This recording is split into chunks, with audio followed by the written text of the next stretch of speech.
Igual está extraño todo, cómo se ve. Entran y salen las imágenes. A ver ustedes a mí. A ver Yo si... te veo Nosotros constantemente. Ah, perfecto. Sí. Te veo bien. Bien, entonces son ustedes que a veces algunos de ustedes pierden la imagen. Bueno, les voy a contar un poquito cómo será este verano de balde, palita y libro. En el caso de este grupo en particular, vamos a trabajar estos 2 cuentos de Borges, por lo menos en esta primera instancia, y luego seguiremos con Borges en febrero ya con textos más ensayísticos. Si bien habitualmente yo suelo elegir cuentos que están en 2 de sus libros más importantes de cuentos, que son Ficciones y El Aleph, en esta ocasión, para cambiar un poco el rumbo, ya que estamos en la colonia literaria del verano, vamos a adentrarnos en 2 historias muy diferentes entre sí, pero que forman parte de un mismo libro, bastante particular a su vez, que se llama El Informe de Brody, publicado en 1970, es decir, que es un libro tardío. Tardío en una larga vida de Borges, pero que realmente tuvo su mayor, digamos, exploración cuentística en la década del 40, con estos 2 libros que mencioné antes. ¿Me escuchan bien? ¿Voy bien? Pregunto porque veo a todos congelados, entonces es como muy extraña la... Sí, gracias, Claudio. Claudio, sos el único que tiene movimiento. Bien, excelente. Entonces, primero que nada, quiero... no sé si recibieron, porque Ernestina también estaba con problemas de internet, cada uno, ella creo que está en Tigre ahora, si recibieron pizarra y, sobre todo, el link de una película. Yo no lo recibí. No recibieron. Bueno, ya lo van a recibir, se los mandará después de nuestro encuentro. Hay una película que se hizo en 1993, una película para una serie, digamos, de televisión española. En realidad no es del todo una película, es un telefilm que dura 50 y pocos minutos, que dirigió Héctor Olivera, un gran director de cine argentino, protagonizado por Hugo Soto, que fue un gran actor también, y es el que hace nada menos de Baltasar, que se los recomiendo, porque está en YouTube, está en internet, lo pueden encontrar muy fácilmente, y justamente hoy, después de ingresar en la lectura de este cuento, me parece que es siempre preferible ver la película después, porque incluso yo misma cuando la volví a ver, me imprime una interpretación justamente en un cuento como el Evangelio según Marcos, que tiene, digamos, cuyo principal dilema es la interpretación. La interpretación ¿Se llama igual? ¿La película se llama igual? El Evangelio según Marcos, de Héctor Olivera, y la pueden encontrar en internet completa. Producida por la televisión española, pero con actores argentinos, muy bien realizada, bastante fiel al texto. Además es tan difícil. Disculpame, Silvia, ¿te puedo hacer una pregunta? Sí, Liliana. No, porque yo tengo mi amigo Bernardino que quiere entrar y no lo deja entrar con ese ID de la reunión y eso. ¿Tenés un link directo para entrar? Es el único. Qué raro. No, pero sin códigos. El código no lo deja, pero si vos pones invitar entre participantes, me mandás el link, a lo mejor puede entrar desde ahí directamente. Pero si pone el código, creo que es CNTC. No, el ID de la reunión le da error, pero ya a veces pasa eso. Por eso, si no tenés, si vos en participantes podés invitar, me das el link directo, porque no puede entrar porque el código le dice que es erróneo de la reunión. Lo que pasa es que yo en realidad esto lo maneja Ernestina. Si vos le podés mandar un mensajito a Ernestina. ¿Y Ernestina cuál está conectada? No, no está conectada, por WhatsApp.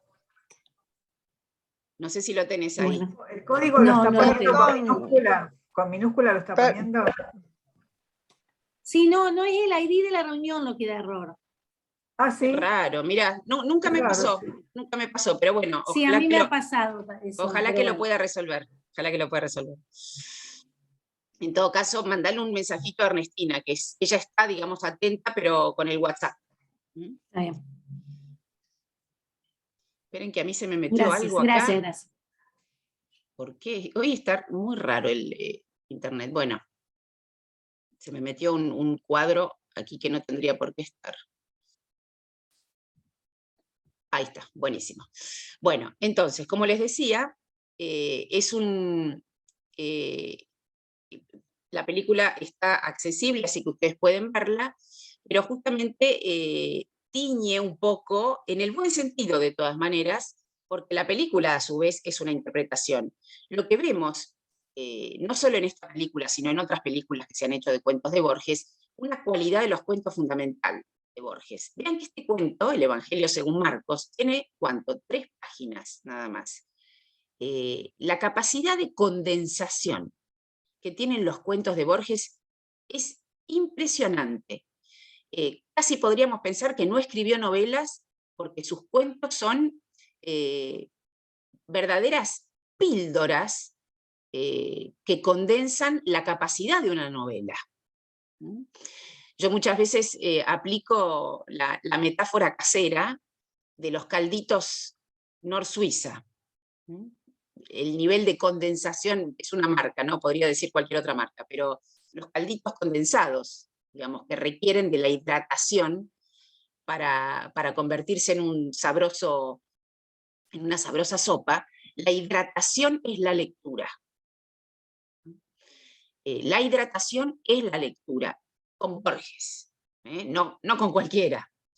¿Qué quiero decir con esto? Que las películas que se han hecho justamente son lecturas que permiten que un cuento de 3 páginas se convierta en una película de 1 hora. También ocurre, por ejemplo, con Joyce. Cuando Huston hace la maravillosa película de Los Muertos, uno se pregunta, ¿no? ¿Cómo hace un director para convertir un cuento en película? Claramente. Lo que pasa, sí. perdón, Sí. lo que pasa que en el tema de justamente estaba comentando esto con una compañera de taller el martes, porque en el cuento de Joyce, ¿no? Está escrito de una manera que en realidad vos decís, esto es para hacer una película y la puedo hacer hasta yo, digo, ¿no? Como que es muy detallado todo con la escenografía. Inclusive fue, en un momento yo vi la película y digo, pero esto yo lo leí, pero esto yo tal cual lo leí, porque es todo tal cual el libro. Sí, pero bueno, ahí la verdad es que estuvo muy generoso Joyce con Huston, sin saberlo. ¿No? Sin saberlo, pero los cuentos de Borges son muy difíciles, Silvia, ¿viste? Porque son, como vos decís, tan condensados, que él mismo a veces se enojaba mucho, ¿viste? Con la intrusa se enojó, con la intrusa. Bueno, la intrusa forma parte de este libro, también tiene sus particularidades. También. Podríamos relacionar la intrusa hasta incluso con el Evangelio según Marcos. Sí, es lo que dijo él. Porque sí, no lo completamente. La modalidad, digamos, de la violencia y el pacto secreto que establecen es muy parecido en la intrusa. De todas maneras, muchas veces este cuento se relaciona más con lo que sería una línea de los efectos, digamos, en el propio Borges, de la lectura de la Biblia, su relación con los evangelios. Desde el punto de vista literario, para Borges es una marca fundamental, no solo la lectura de la Biblia, sino también el Nuevo Testamento, digamos, el Antiguo y el Nuevo, cada uno a su manera, porque los evangelios, justamente cada evangelio, ¿no? Porque son 4 lecturas, son 4 interpretaciones, y desde ahí Borges toma principalmente una cualidad literaria, de texto apócrifo, de artificio. Hay incluso él mismo, ahora les voy a compartir con ustedes cuando empecemos un poco la entrada a este cuento, él mismo en varias ocasiones, yo les traje una cita de una conversación con María Esther Vázquez, pero da cuenta de los efectos de la lectura de la Biblia por parte de su abuela, y sobre todo de los evangelios. Por eso él toma el evangelio según Marcos, que es de algún modo uno de los evangelios más breves, pero que más impactó a Borges, ¿no? Porque el evangelio según Marcos, a diferencia de Mateo o de Juan, es el más corto, pero el que tiene más incidencia en Borges lector. Y en Borges lector por el oído. Borges lector por el oído. Si bien... Marta, Silvia, sí. Disculpa que te interrumpa. Históricamente se conoce que el Evangelio de Marcos es el Evangelio original. Sí. Los demás evangelios parten de ese Evangelio también. Exactamente. También. Y hay un Evangelio de Marcos apócrifo. También. Hay uno que fue desmentido, donde había cierta incluso posibilidad de homosexualidad en su interpretación, con ese joven que aparece desnudo. O sea, no desnudo, pero que aparece cubierto solamente con una sábana a la hora de la crucifixión. Por eso es un evangelio interesante para revisar. Yo siempre recomiendo la lectura de la Biblia, más allá de las creencias, porque es un texto riquísimo, no solo en metáforas, sino en una revelación textual de la condición humana y sus fantasmas.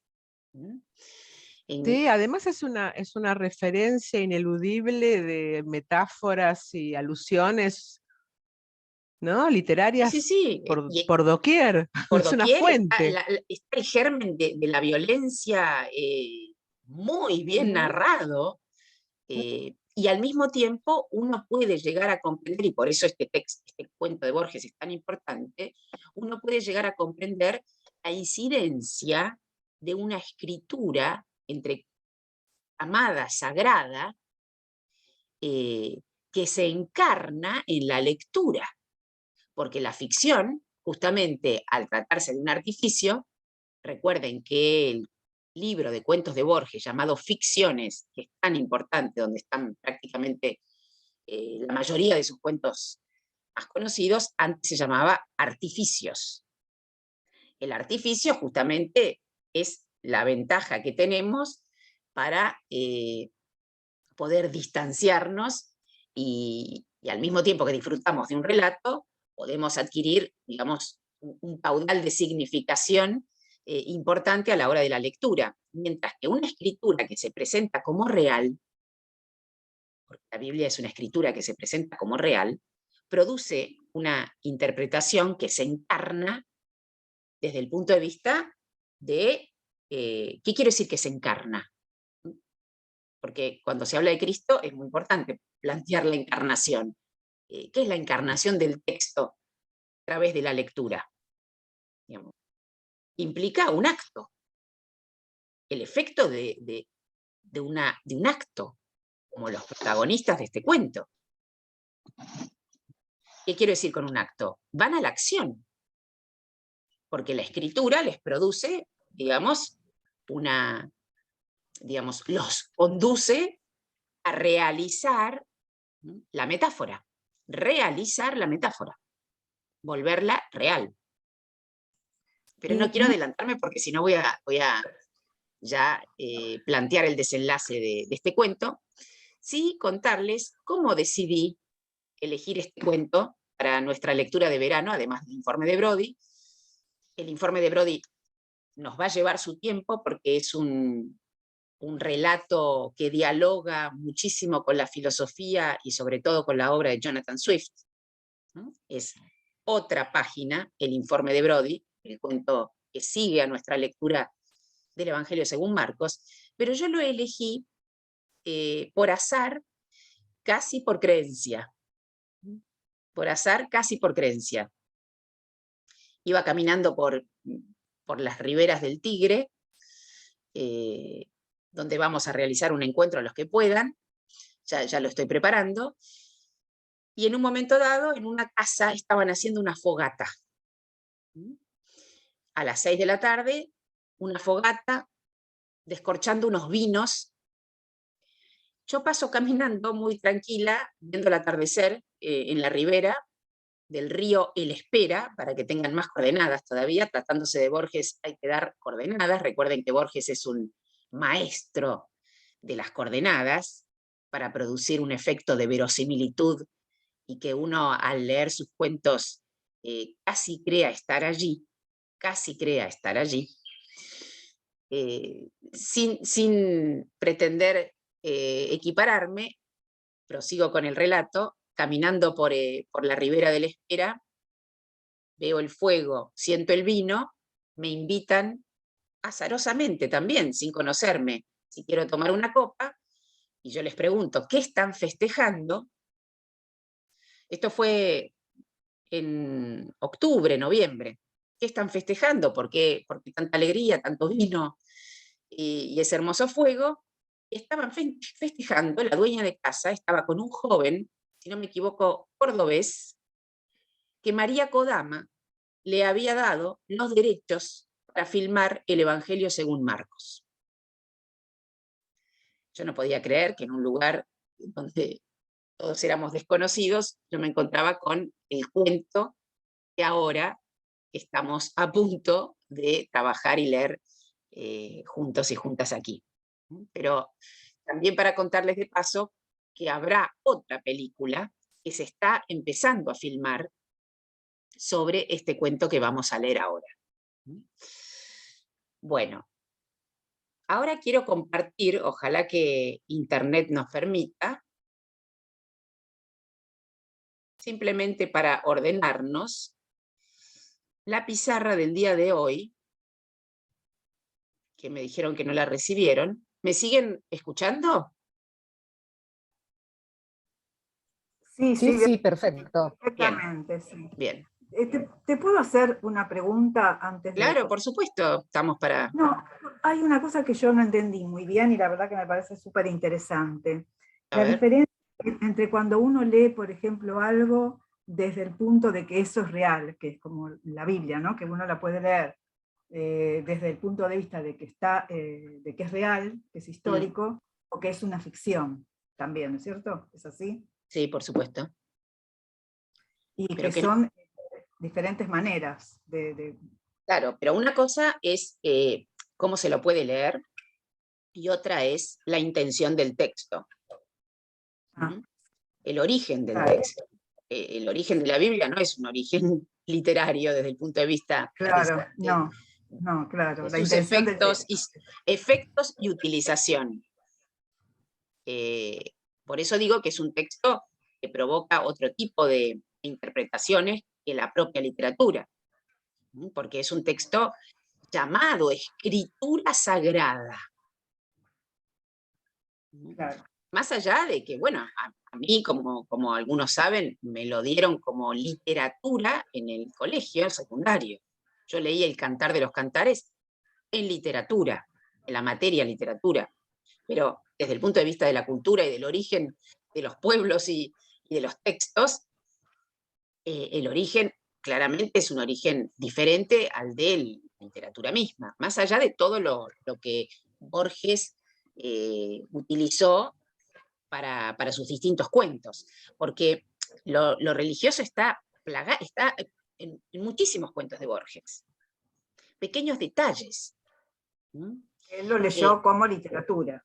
Claro, y al mismo tiempo le permitió una escritura tan poderosa jugar con ese poder. Claro, está bien. Pero cuando digo que está en todas partes son hasta en detalles. Por ejemplo, Dalman, el protagonista de uno de los cuentos más importantes de Borges, según Borges el que más le gustaba a él, no necesariamente es el mejor, pero sí es el que más le gustaba a Borges, que es el sur. Talman tenía un abuelo que era un pastor evangélico. Siempre pone algún personaje religioso en la genealogía de su protagonista.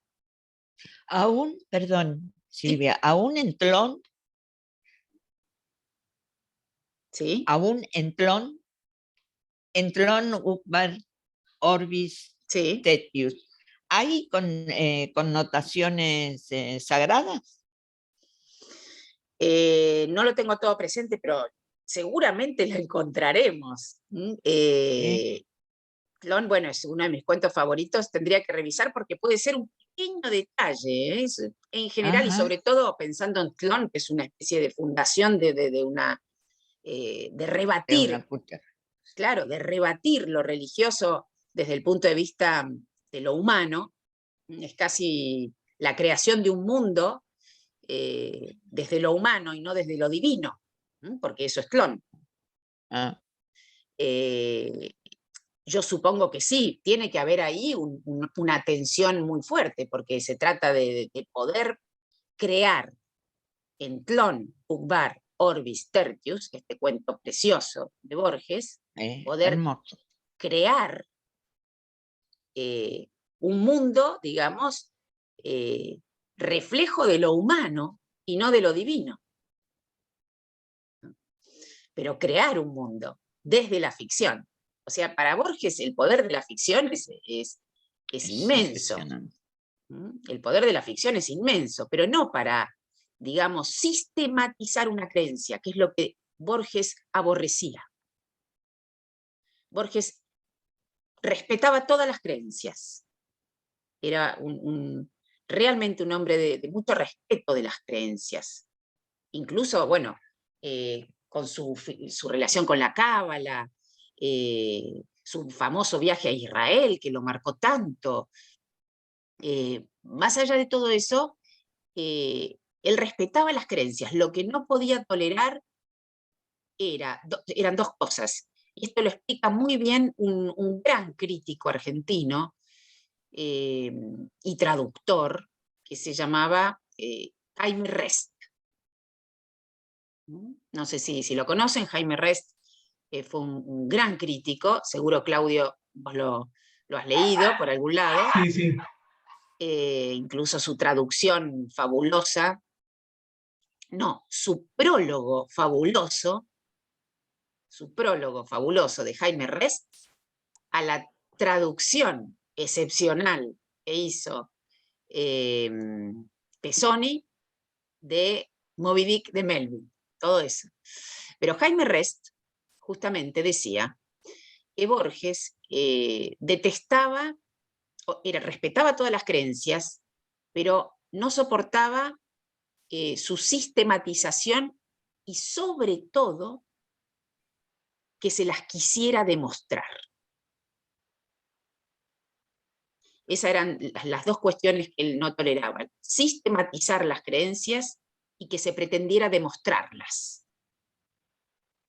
Discúlpame, sí. Silvia, ¿y Batisteza? ¿En qué sentido? ¿Qué? ¿También concordaba con Rest? ¿Por qué decís? A ver, ¿a qué te referís? ¿De qué estás pensando de Batisteza? No, esto que vos estás planteando tan interesante de Rest y Batisteza, él también... No sé, esto es, digamos, corre por cuenta de Rest.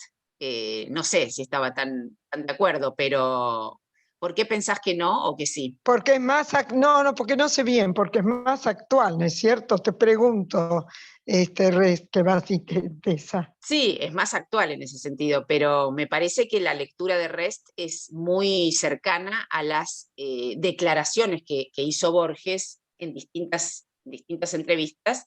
Incluso hay un texto que yo se los puedo mandar, muy interesante, de un cardenal que analiza un poco los efectos de lectura en Borges de la Biblia, yo les traje unos comentarios de este cardenal, pero para no dispersarme yo misma, porque realmente con Borges podemos llegar a todas partes, siempre digo, Borges es ideal para una isla desierta. El famoso kit de los libros para una isla desierta, nunca hay que asustarse con Borges, porque no es tan difícil como se lo pinta muchas veces, sino que es una ficción que viene cifrada. El último libro que salió de poemas póstumo, justamente le pusieron de título La Cifra. Y cuando digo cifrada, no es que sea una obra críptica, cerrada, impenetrable. No, todo lo contrario. Es un desafío, muchos lo consideran un desafío intelectual, por las referencias que plantean sus cuentos, que a veces tienen realmente muchísimas referencias, pero es una trampa toda esa red de referencias. No hay que asustarse con la red de referencias. No es que es una red que a uno lo interpela y lo declara ignorante. En absoluto. Es una red porque finalmente Borges muchas veces habla de lo mismo, que son los relatos fundamentales que hacen a la existencia del ser humano en la Tierra, las preguntas fundamentales, los miedos fundamentales.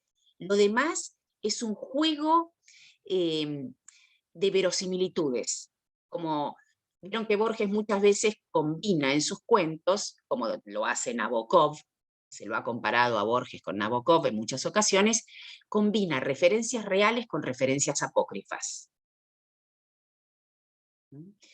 ¿Qué significa esa combinación de referencias reales con referencias apócrifas? Es decir, nombra a un autor que existió y a un crítico que no existió. Entonces, finalmente, ¿qué es? ¿De qué se tratan las referencias? También de una construcción. Sí. No, yo el otro día, a ver qué opinás vos, ¿no? Porque yo el otro día estaba en Jenny, o en el Ateneo, no me acuerdo dónde, y me llamó la atención y lo compré, el libro de Guillermo Martínez, ¿viste? Sí. Borges y las matemáticas. Que todavía no leí. ¿Esto puede explicar algunas de estas cosas? No, nadie puede. Nada que ver. No, pero igual sí, por supuesto, es muy interesante el libro de Guillermo. Guillermo iba a estar en nuestro festejo de fin de año para hablar de ese libro. Yo sé, por eso me llamó la atención. Exactamente. No, es muy interesante porque Borges juega mucho, quizás vos lo pensaste cuando me escuchaste decir cifra. Sí. La cifra es como un tema, así como en Juan José Saer, hay un tópico fundamental que es la zona. No solo es un libro de Saer, sino que es un tópico en Saer, la zona, que es la zona saeriana. En Borges, la cifra es fundamental. Y la cifra implica descifrar también. Y el tema de la zona, viste que se toca mucho también en las películas de Tarkovsky. Sí, bueno, está la famosa película de Tarkovsky. Exactamente. Pero el Saer tiene, digamos, coordenadas muy particulares. Tiene coordenadas muy particulares que tienen que ver con el río y tiene que ver con su propio espacio que ficcionalizó, ¿no? Y que lo encontramos en muchos de sus cuentos, y en muchas de sus novelas. Pero Saer es otro mundo que el borgiano, aunque Saer era un gran lector de Borges también. Ahora, vamos a compartir, sí, Claudio.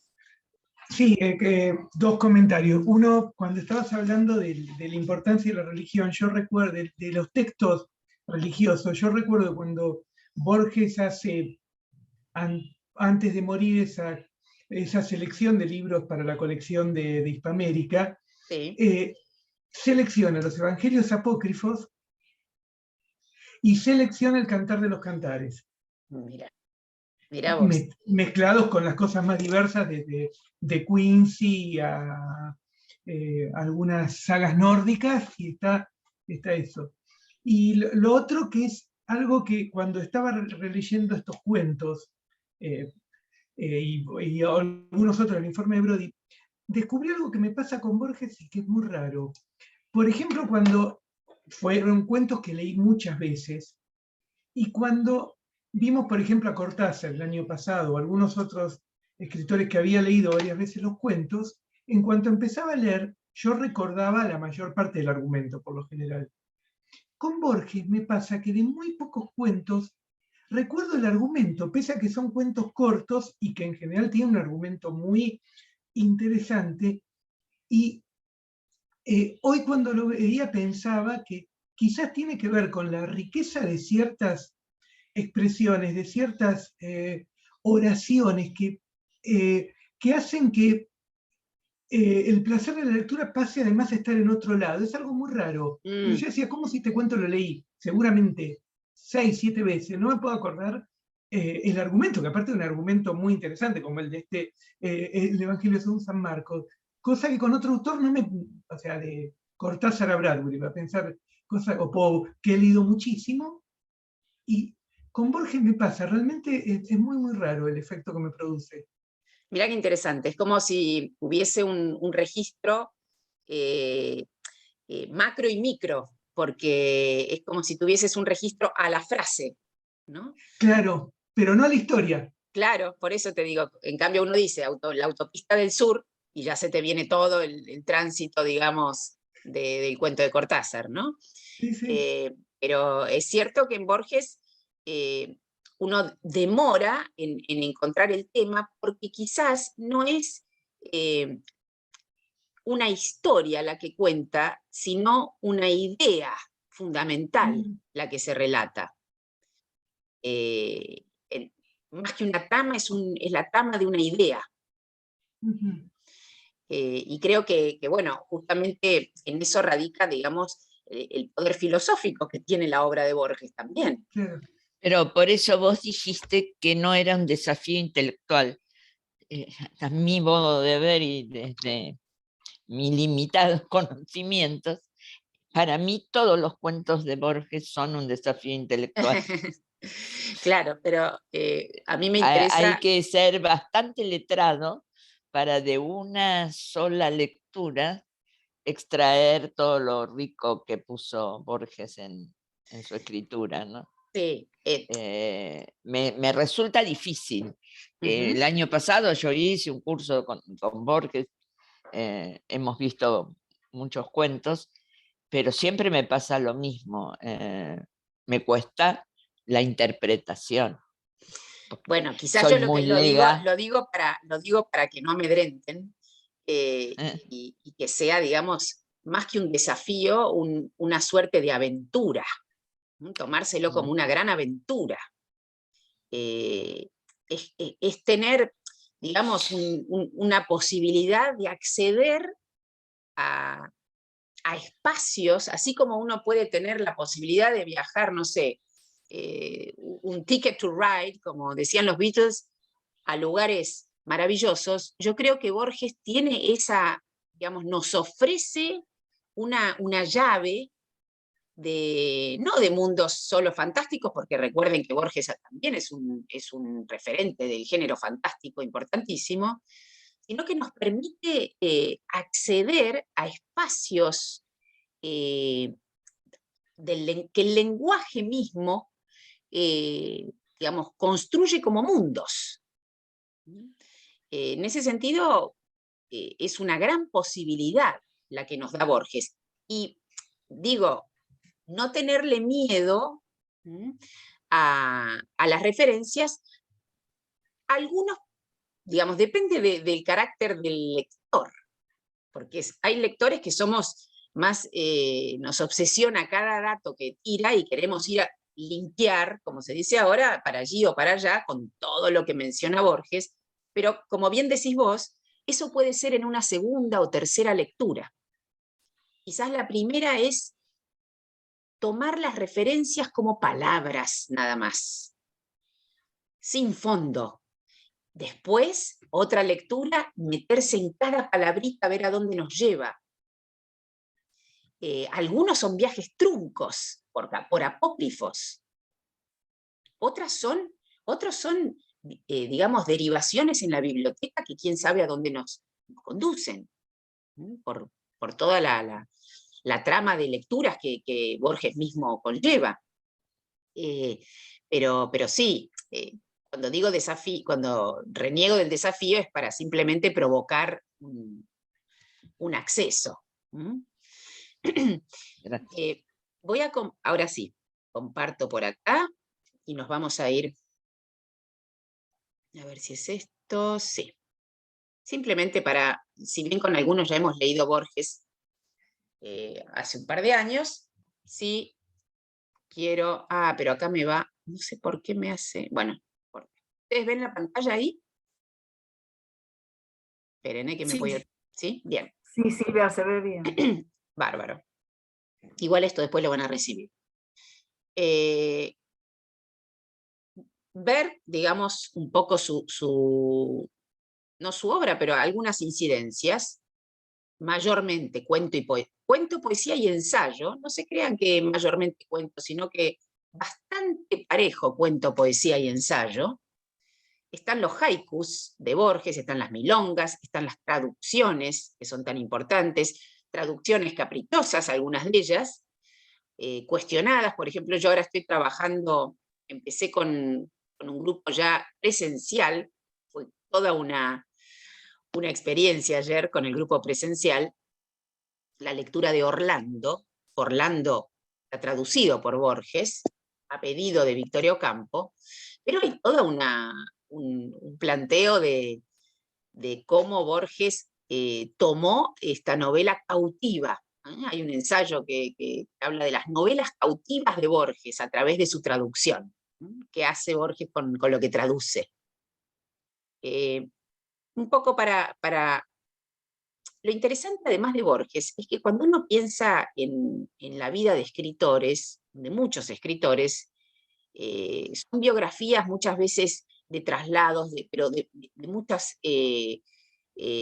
incluso anécdotas de dificultades, de traumas, de alcohol, de todo lo que le quieran poner a la figura mítica de un escritor. En cambio, Borges, si bien tuvo un comienzo viajero, desde el punto de vista de su adolescencia en Ginebra y después los años de primera juventud tan importantes en España, porque él recaló en España antes de volver a la Argentina, donde se vinculó con los ultraístas, que fue fundamental para su primera impronta ultraísta en su poesía.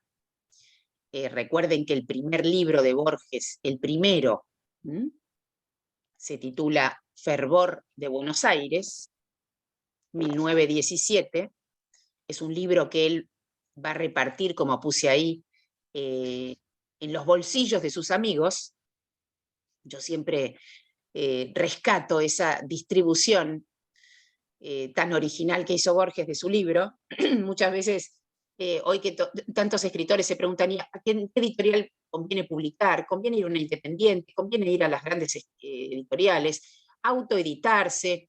¿Cuál es la mejor distribución de los libros? Bueno, entregado en los bolsillos, como quien no quiere la cosa, iba deslizando su librito en los bolsillos. Un poquito más tardía la publicación de Fervor de Buenos Aires. ¿Es 1917?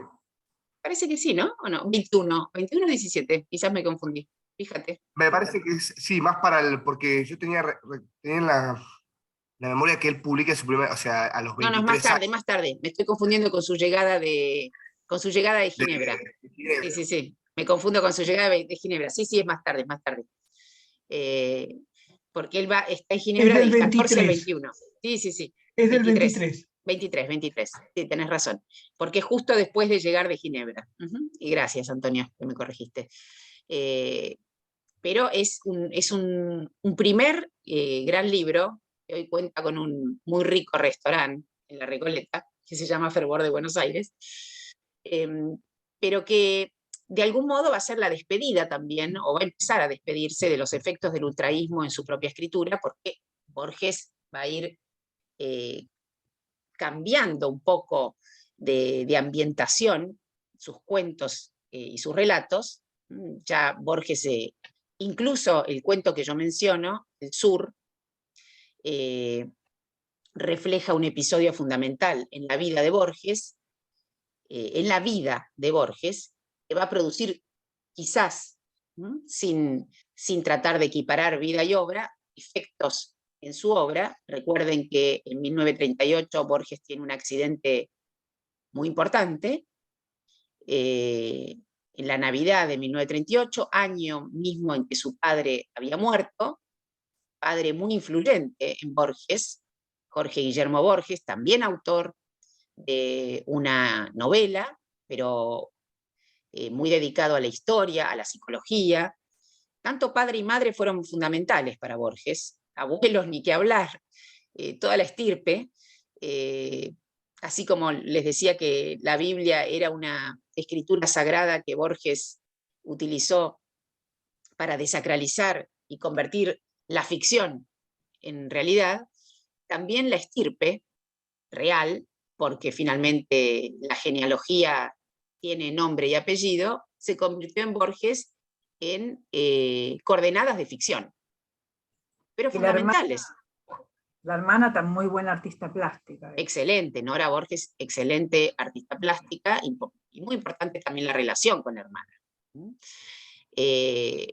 Ya que estamos ahora un poco en la vida de Borges, cuando digo que el accidente en 1938 es fundamental como cambio de ficción, es porque en realidad en la década del 40 es como si Borges renaciera a través del género fantástico.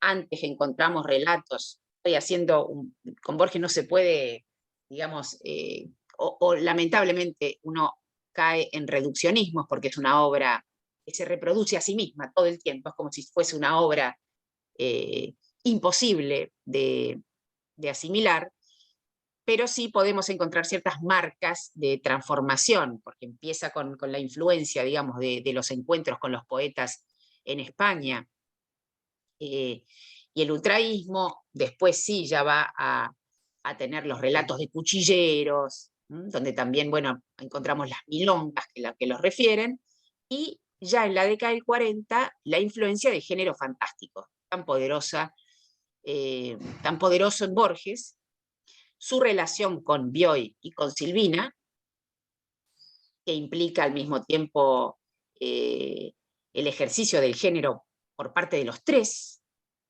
Recuerden que los tres además van a realizar la antología de la literatura fantástica en la década del 40, de 1940, y los tres van a practicar, digamos, el género a su manera, muy diferentes. Es el fantástico en Bioy, el fantástico en Silvina y el fantástico en Borges, aunque a veces entre Borges y Silvina podemos encontrar ciertas relaciones incluso especulares, como si un cuento de Borges reflejara a otro de Silvina, o uno de Silvina reflejara un cuento de Borges. Ejemplo: Funes el Memorioso y Autobiografía de Irene. Funes el Memorioso de Borges, Autobiografía de Irene de Silvina. Son dos cuentos que se reflejan. Antonio, estás poniendo cara como diciendo ¿de qué manera o simplemente...? No, es el sol que a veces... Bueno, es el sol también. Estás como Meursault, el protagonista de Camus, pero espero que el sol no te produzca los mismos efectos que le produce a Meursault. ¿Es la que vimos el año pasado en el cine? ¿La de Irene? No. Autobiografía de Irene, que yo sepa, no tiene película.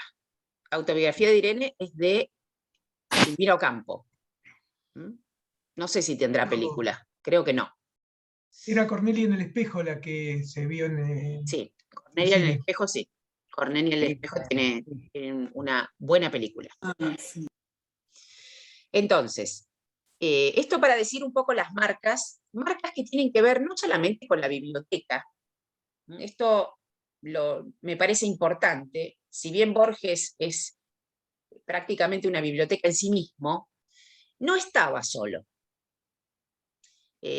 Ayer cuando trabajábamos con el grupo a Virginia Woolf también es una gran intelectual, porque a diferencia de otras escritoras de la época como Catherine Mansfield, Virginia Woolf era una gran intelectual, lectora, acérrima, y ya venía de una cuna que lo propiciaba, pero me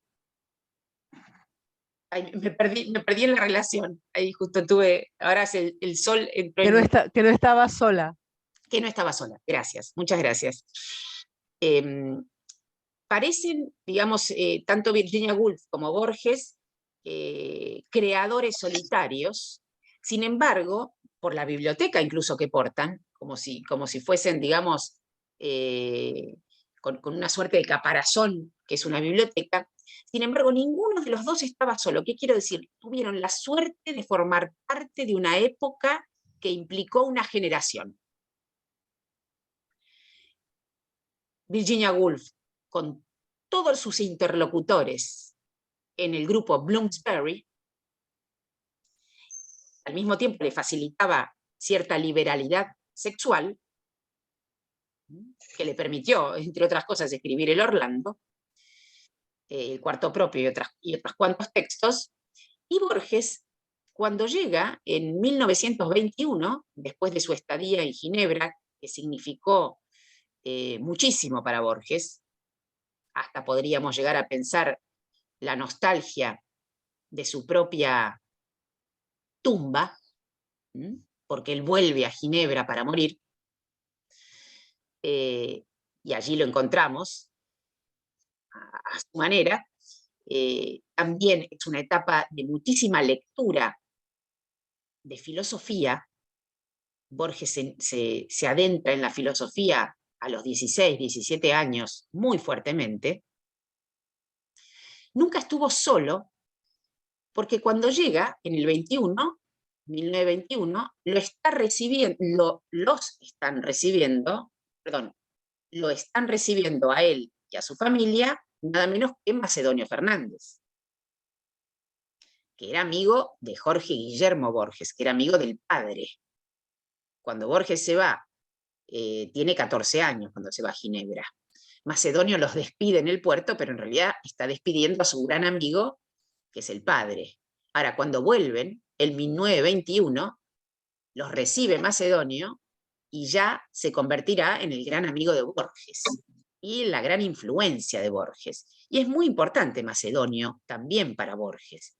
Asimismo, Sul Solar es el primer trío importante y fundamental, es Borges, Sul Solar y Macedonio. Y luego el segundo trío, muy importante en los años 30, 40, es Borges, Bioy y Silvina. Hay anexos, por supuesto, a todos ellos, ¿no? Wilcock también se va a sumar, digamos, pero con Bioy, él va a crear, por aquí se los puse, al autor Bustos Domecq, y esos policiales fantásticos protagonizados por el detective muy original que inventaron ellos dos, es Isidro Parodi, como su nombre lo indica, parodia de los tantísimos policiales que también leían juntos y que formaron parte de la colección que él dirigió. Entonces, sigo un poquito más abajo, ya que estoy aquí. Algo de esto lo fuimos diciendo cuando hablamos de lo compacto y lo condensado que son los cuentos de Borges. También los podemos pensar, incluso revisando títulos, enseguida aparece esta manera, tan distinta, por ejemplo, del modo en que plantea sus cuentos un contemporáneo de Borges, un poquito más joven, que es Felisberto Hernández. Es casi lo contrario. Felisberto Hernández, el fantástico en Felisberto y el fantástico en Borges. Hasta podríamos jugar con esos opuestos. Tal es así que el propio Borges no entendía a Felisberto o no lo quería entender. Felisberto juega justamente con la memoria a través de lo incierto. Mientras que Borges elabora ficciones que tienen muchísimo que rendirle, digamos, a la memoria, pero a través de las coordenadas precisas. Y esa precisión permite producir un efecto de verosimilitud que realiza al mismo tiempo un contrato de lectura muy diferente al que establece Felisberto.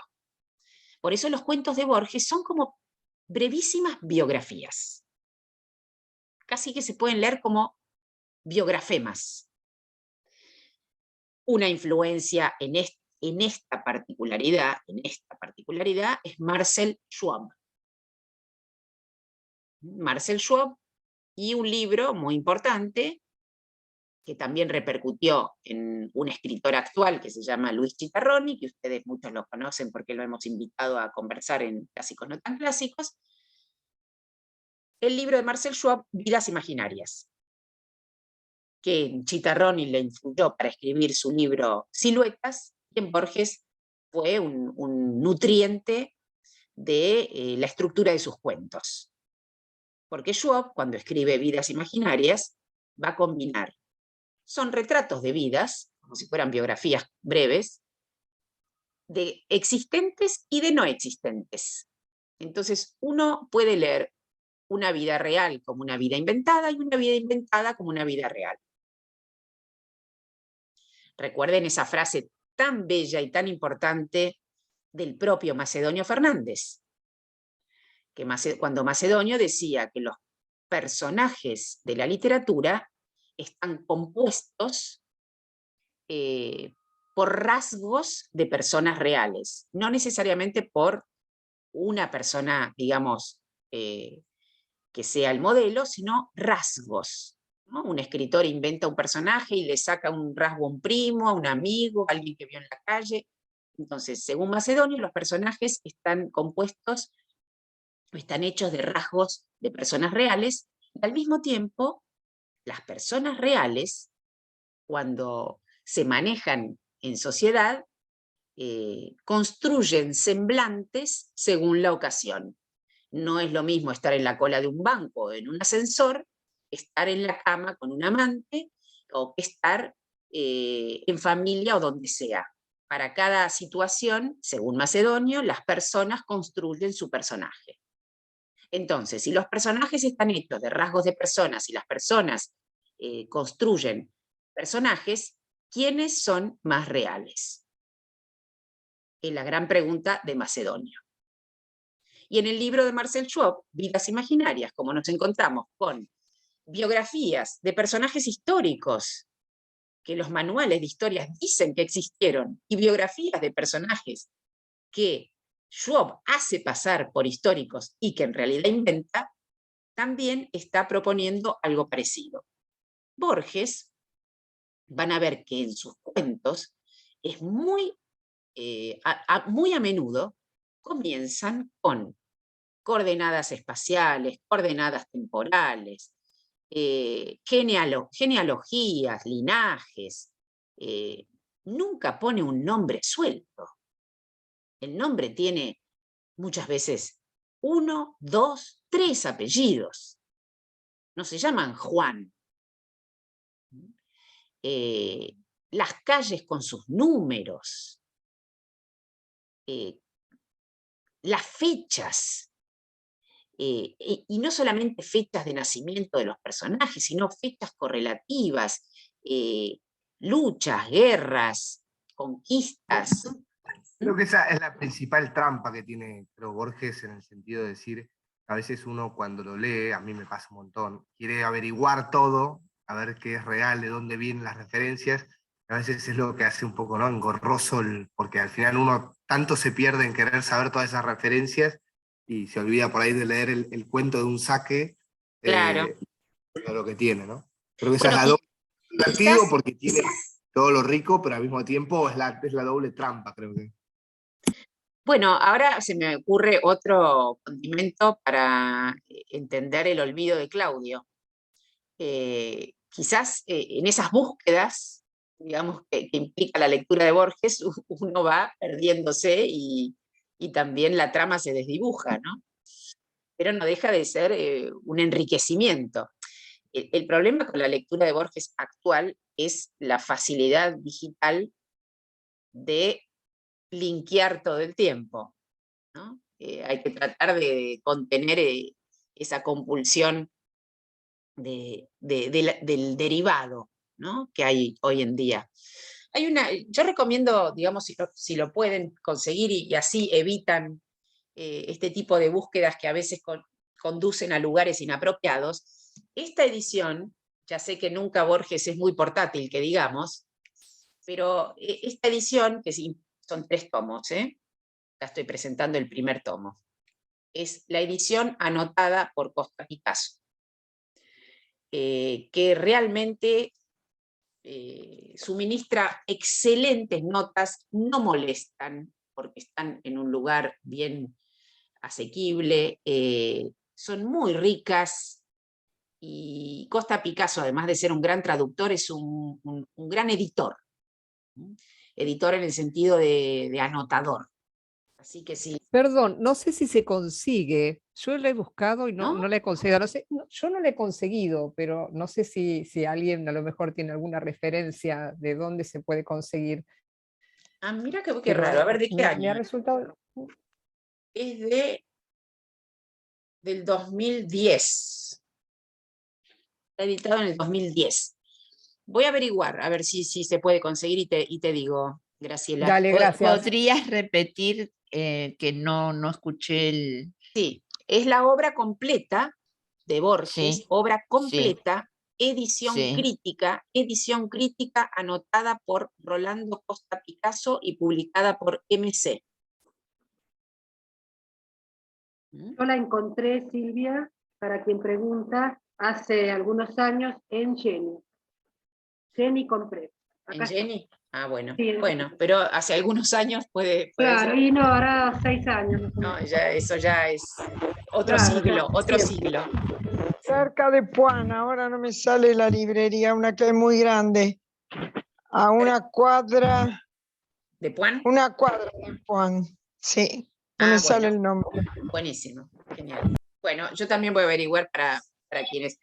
Por supuesto, supongo que en Mercado Libre debe estar a $1.000.000, pero bueno, tienen Sí, eso. en Mercado Libre la he conseguido. Busqué y tampoco está. Ah, tampoco, qué No, raro. yo no la he encontrado, no sé. Si es así, búsqueda, si no. si es así, me temo que pueden haber manos ahí de María Kodama en relación a los derechos, la discontinuidad y cambio de editorial. Pero bueno, no sé. Librería Norte siempre es una buena referencia, ya no ver como que te lo rastrea, se ocupan, es decir, puede Débora, ser genial. también una buena referencia, sí. Sí. Ahora, por suerte, hay muy buenos libreros en distintos lugares. Yo recomiendo el Sí. chiquitito que tengo a la vuelta, que es un genio total. Es una librería mínima, pero el librero es enorme. ¿Cuál es? Perdón. Se llama Despacho de Libros, y queda en Bulnes, Casi Güemes. Bulnes, Casi Güemes. Pablo, díganle que van de mi parte. Es una pequeña librería, pero que no solo tiene de todo, sino que él consigue muchas cosas. Bueno. O Fernando, que es cubano en la cúspide Fernando, de Scalabrini Cabello. De Scalabrini, casi las Heras. Fernando es un capo total. Otro también, sí, por suerte. O Pablo, el de Arcadia, en Charcas y Montevideo. Hay muchos, pero me encanta que podemos dar nombres de libreros. Bueno, entonces, cuando decía lo de las Muy biografías... borgiano, con coordenadas y todo, los nombres, muy borgiano toda la referencia de las librerías. Me faltaron los apellidos, estuve mal ahí, me faltaron los apellidos, fecha de nacimiento. Casi llegamos a la manzana perfecta. Bueno, entonces, cuando digo lo de las biografías en relación a los cuentos de Borges, no es solamente la biografía, por eso quizás no se trata de novelas, sino de cuentos. No es la biografía, no sé, de Adriano, que puede hacer otra intelectual de las letras que es Marguerite Yourcenar.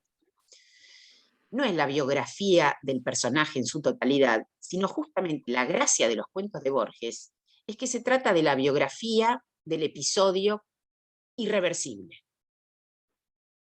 Es la biografía de ese momento que convierte a la vida en un antes y un después. En general, cuando lean un cuento de Borges, es muy probable que se encuentren con ese episodio, con el relato de ese episodio.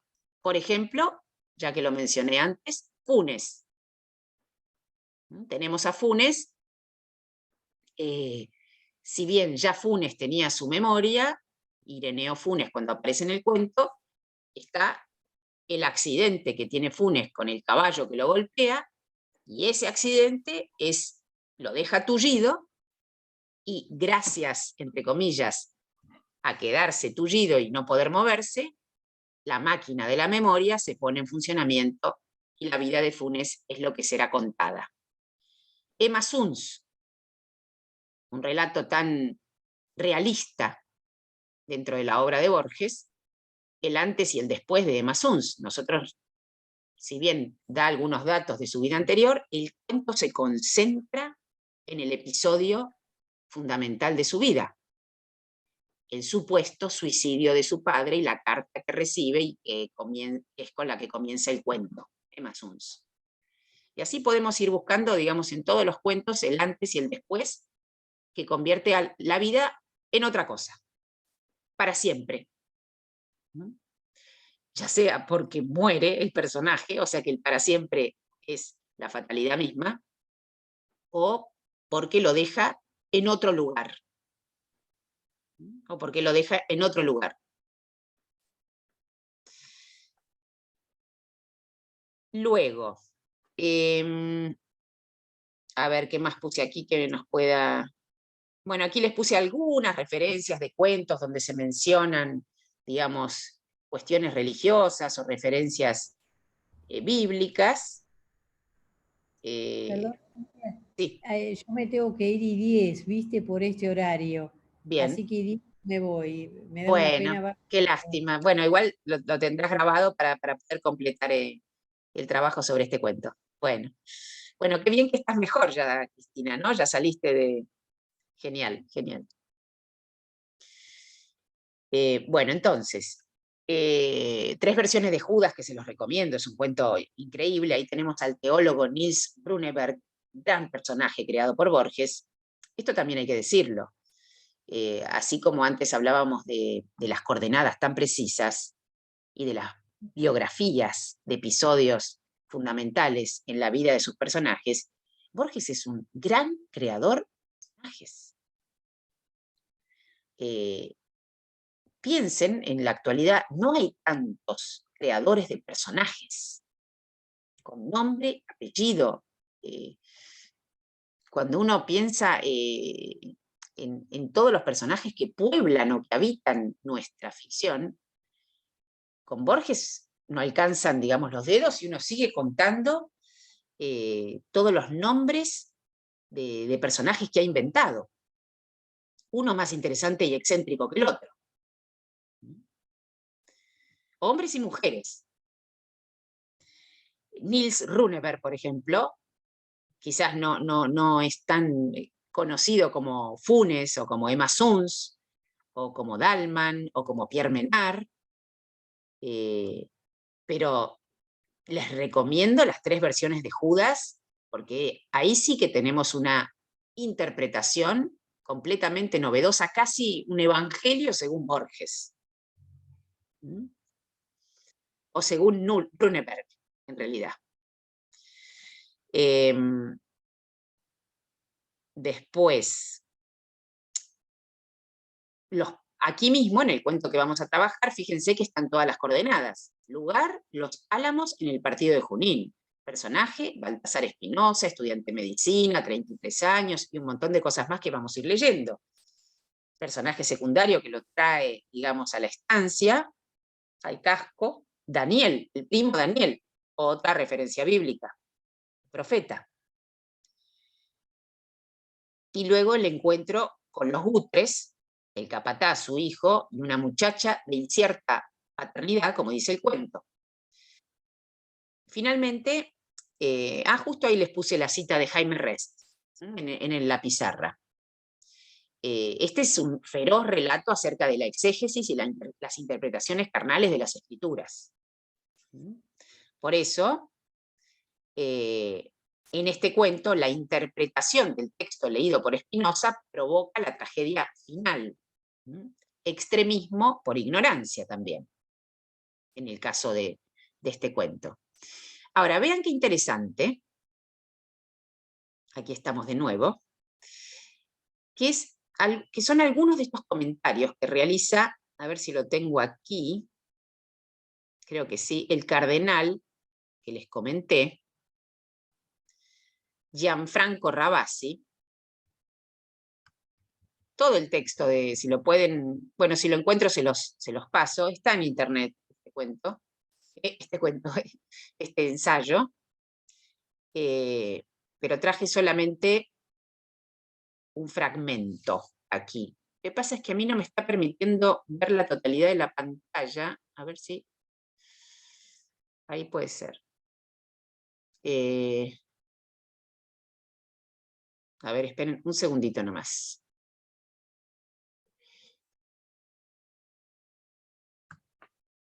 Aquí está. ¿Ustedes lo ven? No, ¿se achicás el texto?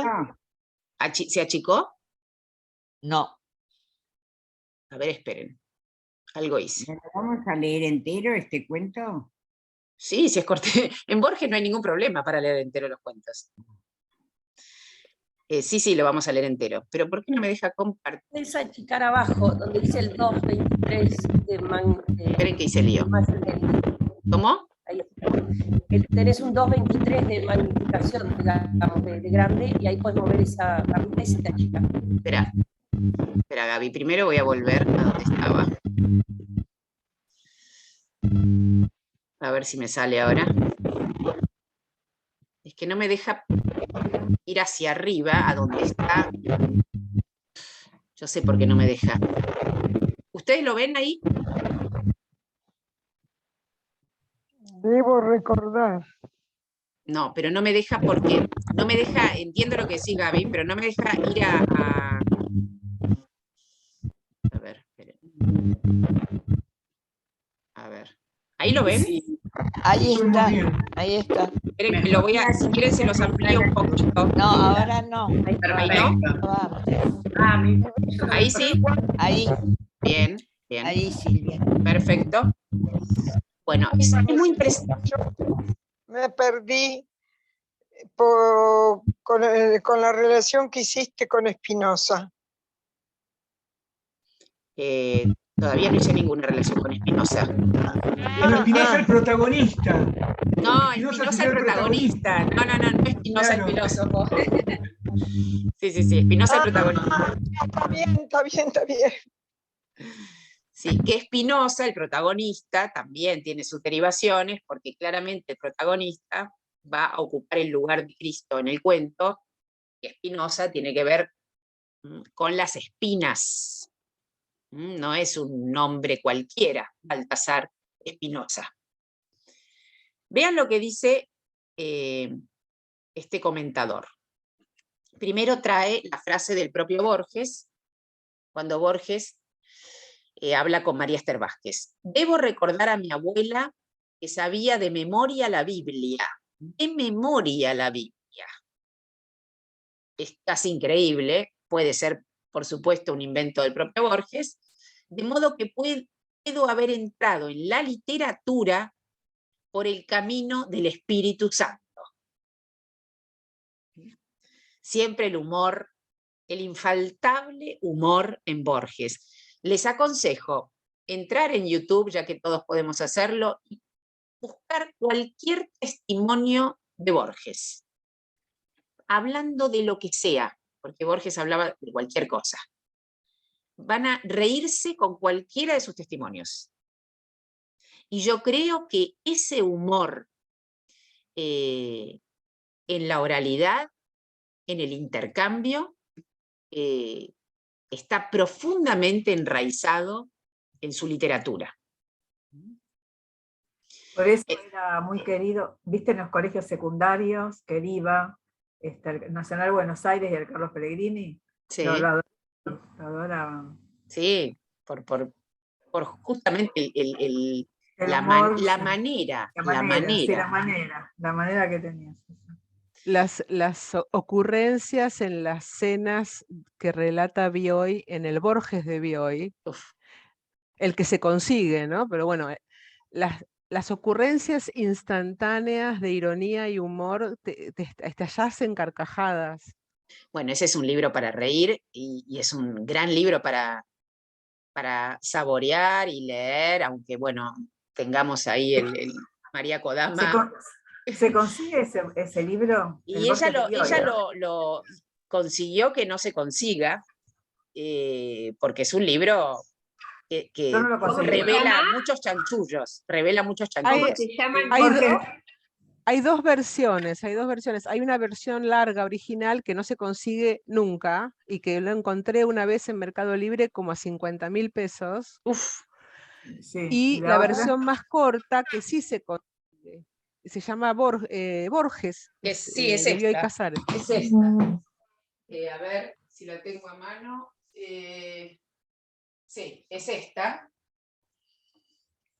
Que además esta es maleable, hay una que está dura. Supongo que es esta la que vos decís. Yo tengo la anterior, que es de tapadura. Claro, la anterior es de tapadura. Esta es la que hizo Daniel Martino, con el que se peleó María Kodama, que es la edición de A Cuidado de Daniel Martino. Realmente es un libro para tener en la mesita de luz y a cada rato hojear algún día de Borges y Bioy, contado Borges por Bioy, ¿no? Que es el Borges Claudio, por Bioy. ¿vos tenés la versión grande? Tengo la versión grande, sí. Ay, Claudio, déjame tocar tu mano. Déjame simbólicamente tocar tu mano. Fue un regalo de mi mujer para creo que para un cumpleaños o para unas fiestas, en cuanto Eso salió. es amor, eso es amor. Tal cual, tal cual. Bueno, entonces, sigo por acá. Le dijo Borges a María Esther Vázquez, ahora sigue, digamos, el texto del cardenal. La abuela paterna, Fanny Haslam Arnett, era en efecto inglesa y anglicana, observante, y había sido ella la que inició al pequeño Jorge Luis en las escrituras y en la alta lengua inglesa. En una conferencia realizada en Harvard en 1969, dedicada al arte de contar historias, Borges, exaltando la épica como la forma más antigua de la poesía, conducía a un tríptico las obras capitales para la humanidad: la Ilíada, la Odisea y un tercer poema que destaca por encima de los otros: los 4 evangelios. Las 3 historias, la de Troya, de Ulises y de Jesús, han bastado a la humanidad. Pero en el caso de los evangelios hay una diferencia. Creo que la historia de Cristo no puede ser contada mejor. Que es justamente cómo es contada una historia. De un personaje que marcó la historia, justamente. Y sigue. Los evangelios, por tanto, se revelan como una suerte de canon supremo que no es sujeto de otra hermenéutica sino la de la reescritura. Que eso es lo importante. La reescritura. ¿Qué es una lectura? Finalmente. Uno lee y reescribe. Es casi como si leer fuese una suerte de banda de Moebius con el texto. El que escribe y el que reescribe leyendo. Por eso, la famosa novela que vamos a comenzar a leer en el 2022, de Macedonio Fernández, Museo de la Novela de la Eterna, termina con un prólogo y no con un posfacio. Debe ser la única novela que termina con un prólogo. Además de todos los prólogos con la que comienza, termina con un prólogo.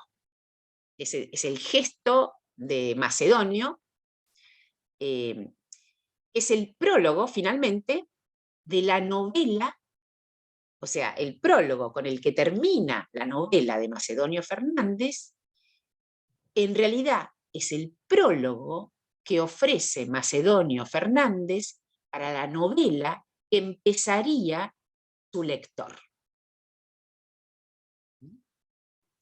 Entonces, los evangelios se revela como una suerte de canon supremo de la reescritura al máximo del recurso a la deriva del apócrifo o alteración a caleidoscopio. Como sello de este itinerario muy simplificado y solo simplificado sobre el mundo bíblico de Borges, es sugestivo evocar el 15º relato del informe de Brody, publicado de manera autónoma en 1971 bajo el título El Evangelio según Marcos. A través de un recorrido parabólico-paradójico, el escritor exalta la cualidad fuertemente performativa, que es un poco lo que yo quería decir, esta es la palabra que me faltaba, del efecto del texto sagrado, en una lectura, digamos, que lo hace carne, el efecto performativo, casi sacramental, del texto sagrado. Performativo porque lo lleva a la acción. ¿Se acuerdan de ensayista Austin? Norteamericano, ¿no? Creo, o inglés era Austin. Su ensayo, Hacer cosas con las palabras. Hacer cosas con las palabras. Lo que la palabra puede hacer desde el punto de vista del efecto real en su enunciación. Y aquí es lo performático del texto sagrado. Lo performativo, perdón, del texto sagrado, no performático, performativo, no es lo mismo. Como ya se dijo, Borges, calcando la tesis de la obra Mímesis de Erich Auerbach, según la cual la Odisea y la Biblia son los arquetipos simbólicos de Occidente, estaba convencido que los hombres a lo largo del tiempo, esto es Borges, los hombres a lo largo del tiempo han repetido siempre dos historias, la de un bajel perdido que busca por los mares mediterráneos una isla querida, y la de un Dios que se hace crucificar sobre el Gólgota. Por un lado domina la repetición, que no es sin embargo mera reiteración, sino repetición y reactualización, a la manera del famoso escrito homónimo del filósofo Kierkegaard. Reactualización del mito, reactualización de la escritura. Es decir, el cuento que vamos a leer justamente desplaza el origen bíblico a este nicho perdido en la estancia de Junín. Es muy borgiano ese tipo de reubicaciones de mitos en lo actual. Pero, por ejemplo, el cuento fabuloso de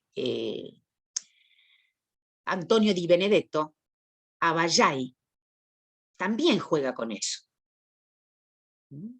Con lo religioso, con el mito de los estilistas, la expiación y el sacrificio. que es como, casi como una interpretación, Leopoldo Di Suelo diría, alucinada,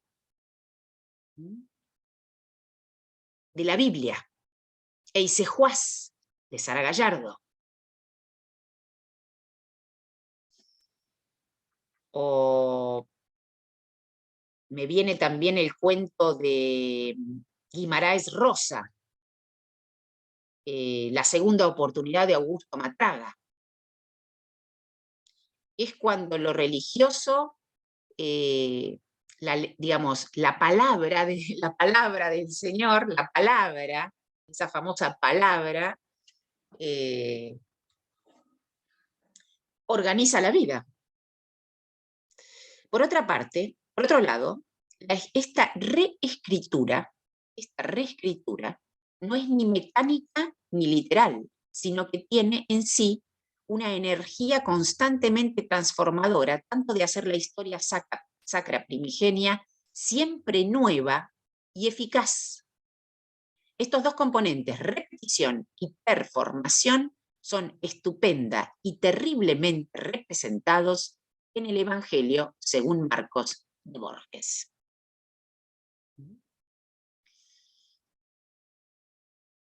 Bueno, volvemos ahora sí, a encontrarnos.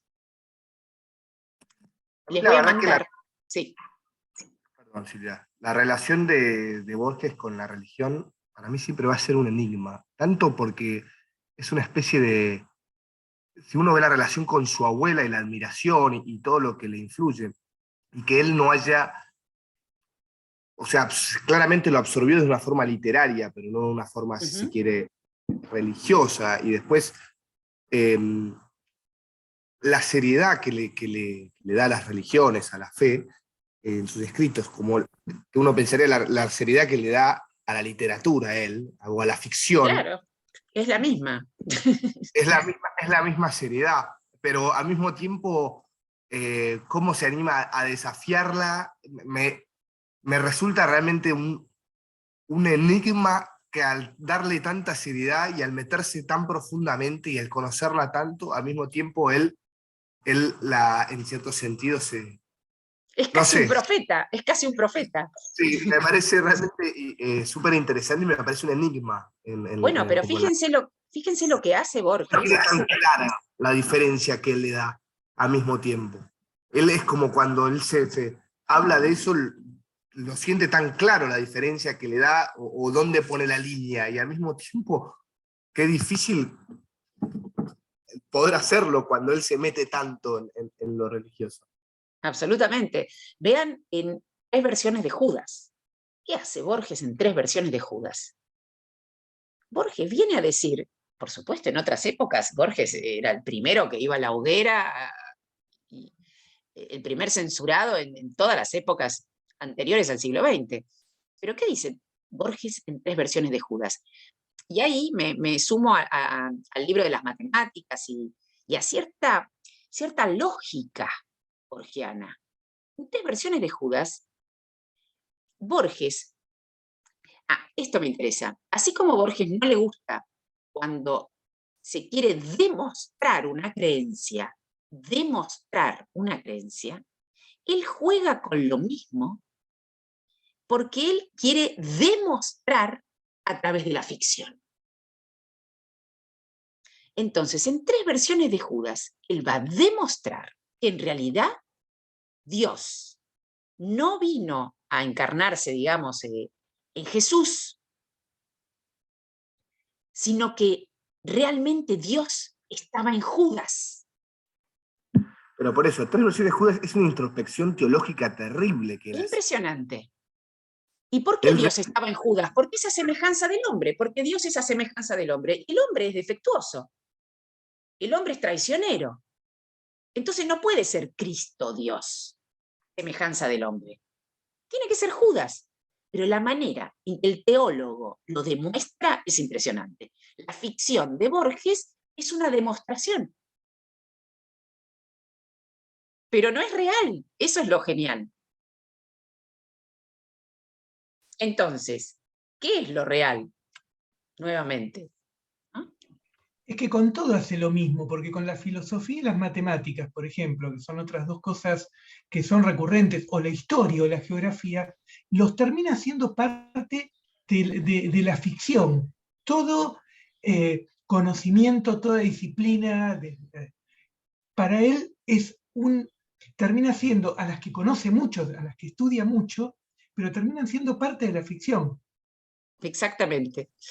Bueno, llegamos hasta aquí. Vamos a dejar el próximo encuentro para la lectura y el trabajo con todo lo que nos trae. Así que bueno, ya bastante pudimos avanzar para poder empezar bien la lectura de este cuento, que es muy distinto a los que hemos leído en otras épocas. Sí. Bien.